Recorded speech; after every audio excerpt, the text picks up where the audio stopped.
Olá pessoal, tudo bem com vocês?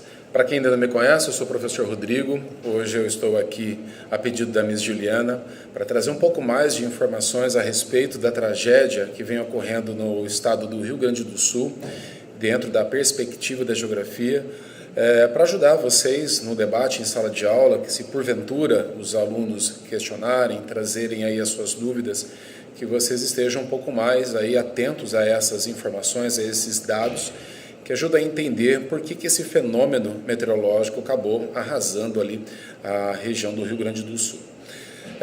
Não vamos entrar em tantos detalhes, principalmente na ótica da esfera política, né, que lamentavelmente nós estamos acompanhando muitas fake news, e isso também vem atrapalhando, inclusive, o trabalho de resgate e de arrecadação de fundos para a reconstrução e apoio à população local, bem como não dá para abordar também as questões que poderiam ser desenvolvidas ao longo dessas últimas décadas a respeito dessa tragédia que poderia, de alguma maneira, ser evitada, tá bom? Então, dentro da esfera da geografia, como que a gente pode explicar o que vem acontecendo na região sul? Então, primeiro, a gente precisa lembrar que nós vivemos num país que é tropical. E essa nossa tropicalidade, ela vai trazer, obrigatoriamente, uma distribuição de chuvas que vai respeitar, né, cada um dos locais do Brasil, no caso são as regiões, com uma maneira distinta. Então, tradicionalmente, a região sul do Brasil, ela é encaixada dentro do clima subtropical, que é um tipo climático que, quando estava funcionando de maneira adequada, existia uma distribuição mais homogênea do volume de água ao longo dos 12 meses do ano. O que a gente vem percebendo dentro dos estudos atmosféricos e também da perturbação provocada pelo aquecimento global, que de fato vem ocorrendo com mais intensidade, é uma distribuição totalmente irregular dessas chuvas. Então vocês vão recordar, né, que em outros lugares do Brasil nós também tivemos tragédias ligadas ao processo de alagamento, de inundação, também de deslizamento de terra. Se vocês estiverem com a memória aí fresca, em 2011 nós tivemos a tragédia em Teresópolis, né, que ultrapassou aí, se eu não me engano, milhares de mortes. Nós tivemos em 2022 as inundações no Recife e também no estado da Bahia, registrando aí inclusive centenas de mortes.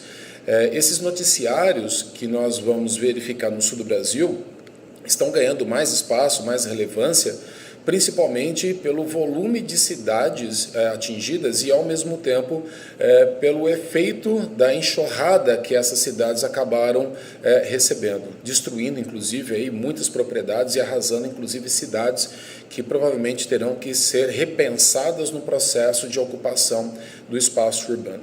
Então, no sul do Brasil, nós tivemos recentemente, em setembro do ano passado, uma forte chuva, que também trouxe ali muito prejuízo e acabou gerando ali todo um transtorno, mas que não chega exatamente na mesma proporção que a gente vem agora, nesse mês de maio, e ao mesmo tempo, se você lembrar ou fazer uma pesquisa rápida, vai perceber que, infelizmente, o Rio Grande do Sul também passa por momentos de seca. Então, por que isso está acontecendo? Por que esse tipo climático já não é mais como no passado, com essa distribuição de chuvas de uma forma mais homogênea?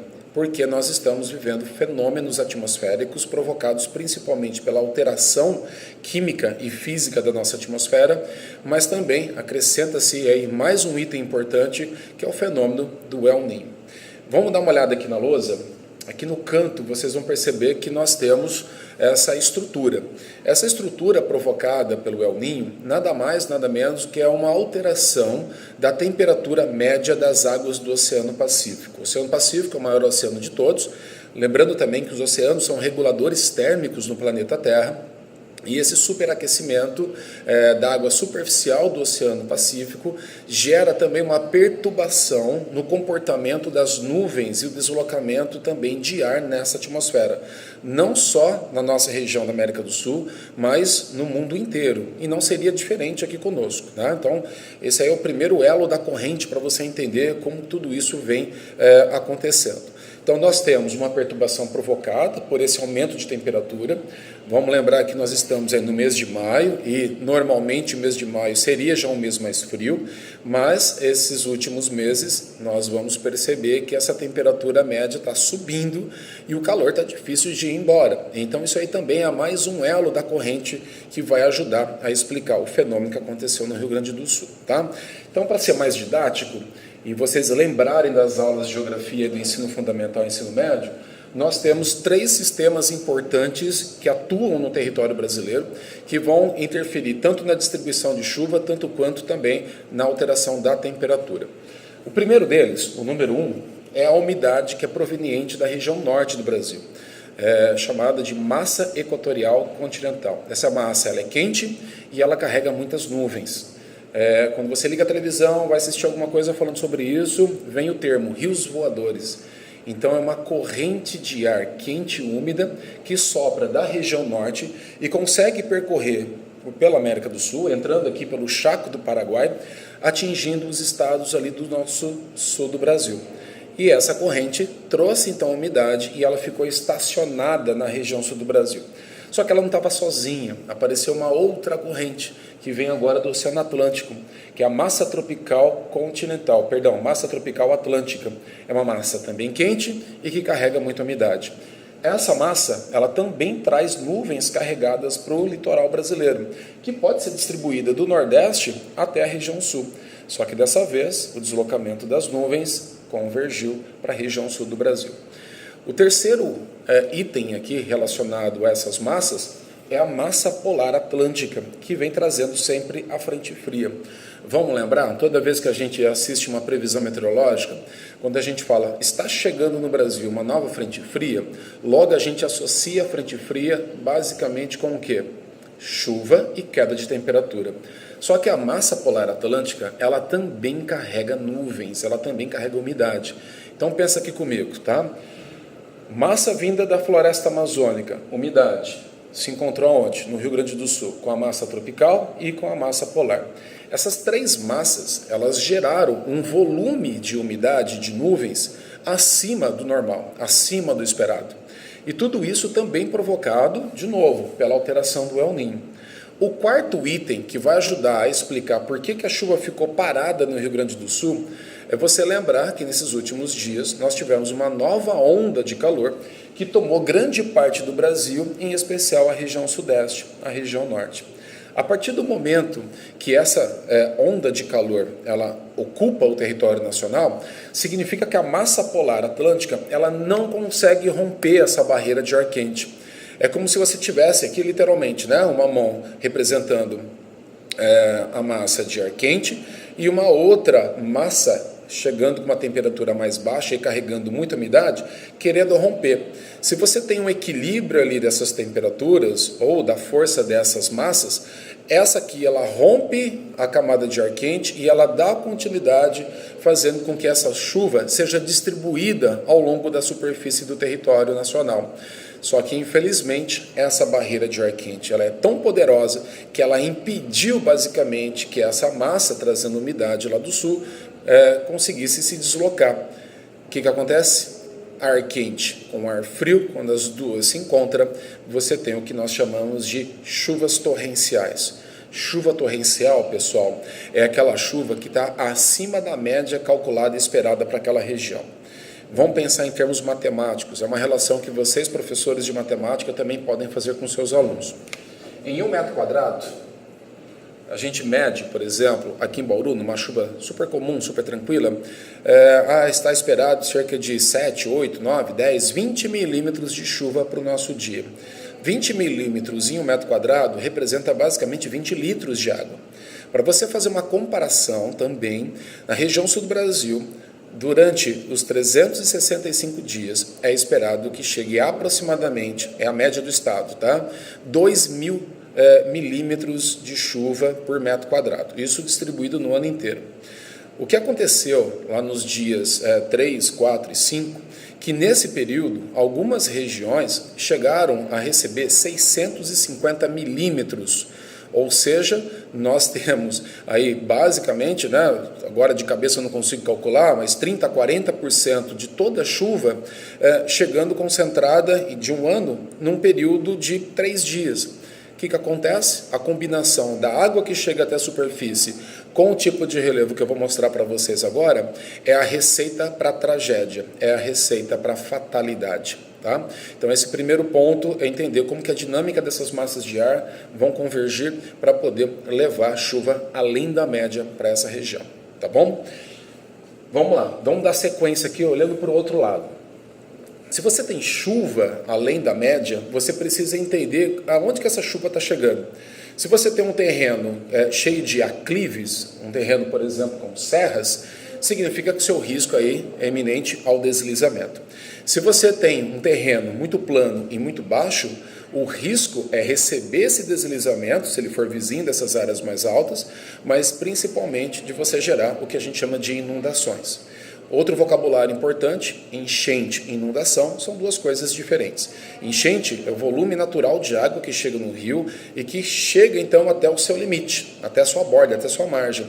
Quando esse volume de água ele passa o cálculo ali natural que essas margens conseguem suportar e começa a escoar em direção às margens, tanto direita como esquerda, aí nós temos os processos de inundação.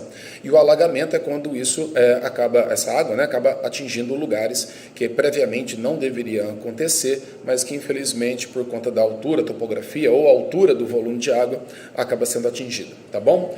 Como é que é a geografia da região sul do Brasil? A gente tem que lembrar que o Rio Grande do Sul ele tem 3 tipos de relevos comuns, né, que são os fundos de vale, as serras e as regiões também de planície, que são as regiões mais baixas, como é o caso lá de Porto Alegre. E aqui a combinação ela foi fatal para que isso acontecesse. Então, a região mais atingida do Rio Grande do Sul foi a região próxima ali ao Vale do Rio Taquari e a região de Porto Alegre, que é uma região muito baixa, cercada por áreas serranas, né? A Serra Gaúcha, vocês já ouviram falar, ali na divisa entre Rio Grande do Sul com Santa Catarina. Só que Porto Alegre está mais ali ao centro, voltado para o litoral do Oceano Atlântico. A partir do momento que essas cidades como Mussum, Eldorado, Canela, Canoas, Porto Alegre, elas foram construídas dentro de um ambiente que nós denominamos como fundo de vale. O que é um fundo de vale? Dá uma olhada aqui nesse esquema que você vai conseguir perceber o V, tá? Áreas mais altas, que são as serras, que vão dar origem basicamente aos fundos de vale. Os fundos de vale, eles são construídos basicamente por um processo de erosão dessas chuvas que aconteceram nos últimos milhões de anos. Então essas áreas mais baixas, onde os rios estão encaixados, que nós chamamos de fundo de vale, são as áreas mais propícias ao desenvolvimento de basicamente 2 atividades. A número 1, que é a agricultura, e a número 2, que é a ocupação do espaço, né, pela urbanização. E por que é melhor? Porque você está próximo do rio, está próximo a uma fonte de água. Para você ter transporte, né, sair de uma cidade, chegar a outra através do rio, é muito mais fácil. Ao mesmo tempo, essas estruturas mais baixas permitem, por exemplo, que as cidades sejam feitas e construídas de uma maneira muito mais prática, muito mais rápida. Imagina você construir uma cidade em cima, né, de um topo, por exemplo, de uma área serrana, quanto isso custaria? Ao mesmo tempo, né, a infraestrutura é diferente. Então, você ocupar as áreas mais baixas é muito melhor, é muito mais prático, é muito mais rápido. Sem falar da beleza, né, paisagística, que você vai ter uma cidade encaixada com áreas de serra em volta. A paisagem fica fantástica. Esse é o lado positivo. Qual que é o lado negativo? Qual que é a consequência disso? Você está ocupando naturalmente uma área que não pertence a nós, seres humanos. Essa área pertence à natureza, pertence ao fluxo natural das águas. Nós vivemos num planeta que é regido pela gravidade. Então, quando a água chega nessa superfície, ela sempre vai encontrar o ponto mais baixo. Se nesse ponto mais baixo você não tem ocupação humana, a água passa, fica o vestígio da passagem da água, mas você não tem nenhum tipo de tragédia. Agora, quando você constrói cidades encaixadas nesse fundo de vale, aí sim, o que acontece é o que a gente está assistindo agora, tá? Mas vocês podem se perguntar, os gaúchos já não sabiam disso? Sim, eles sabem que essas regiões historicamente são inundadas. Só que o que nós vimos agora ultrapassou o recorde de inundação que foi vivenciado em 1941, lá na região de Porto Alegre, onde, né, o Lago Guaíba, junto com o lago, né, que é a Lagoa dos Patos, chegou no nível de 4 metros aproximadamente. O que nós estamos vendo agora são 5 metros e 15 e provavelmente pode subir um pouco mais, porque essa água ainda está chegando, tá saindo de outras regiões, a bacia hidrográfica está levando a água para este ralo. E o ralo, infelizmente, é o Lago Guaíba. A cidade de Porto Alegre foi construída ao lado desse lago e ele subiu, naturalmente, a água tomou o espaço que sempre foi dela.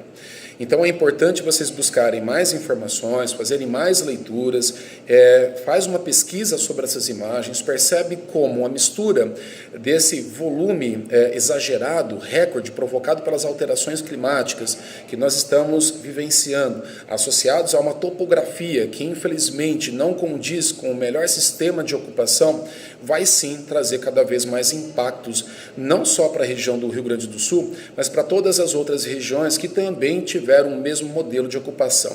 A culpa é de quem? Né?